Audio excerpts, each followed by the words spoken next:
Okay, we're continuing on with finding the equation of a line through a point with a point and a slope, and we were looking at earlier the idea of a tricycle racer, and this person had been riding at 2 feet per second, and at the 5 second mark they'd been at 12 feet. Well, what's going to usually happen is you're going to see something like this. Somebody's going to say, look, just write the equation of a line with a slope of 2, and it goes through some point, say 5, 12. Well, this is the same information. It's just now I don't have it in some sort of context that makes it more interesting and more understandable. But it's going to be the same idea. If they say that it's going to have a slope of 2, you know it's going to go through, it's going to have an equation of y equals 2x plus something, and then we're going to say the same kind of thing. We're going to say, look, 5 is the x coordinate, so we're going to put it in for x.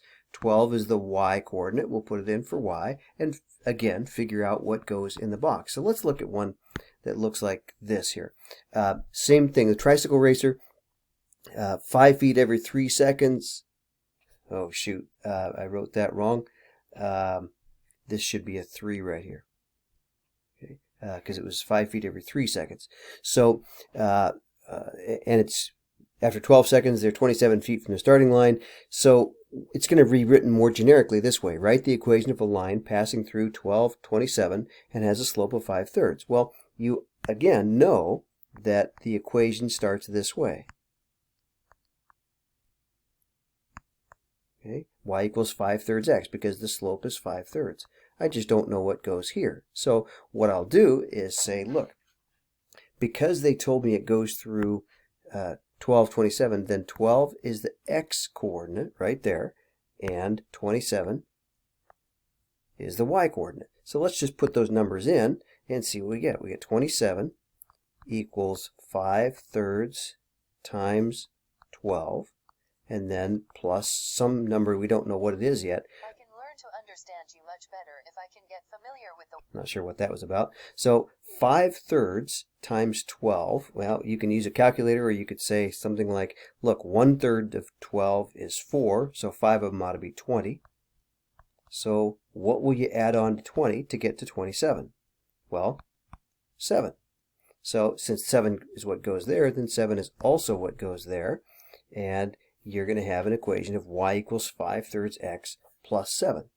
So if you look at these, typically what they do is give you some generic thing.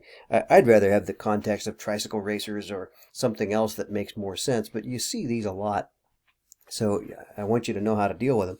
Here's the deal, though. You do know that the slope is -5, so if nothing else, you've got this much of the equation right there. Okay? You don't know what goes in for this y-intercept yet, but you do know this. If you put a -2 in for x right here, you have to get a 7 for y, because it goes through the point -2, 7. So let's just put those numbers in there. 7 equals -5 times -2 plus something over here. Well, this is 10. -5 times -2. So what will you add on to 10 to get to 7? Well, -3. Okay, so there's your equation. Y equals -5x minus 3, and you're done. Okay? Let's look at another one.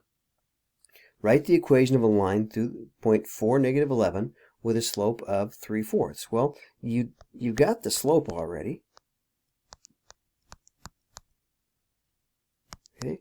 I just don't know what the y-intercept is yet, but I do know this. 4 is the x coordinate, so that's what goes in here, and -11 is the y coordinate, so that's what goes in there. So let's put them in there, see what we get.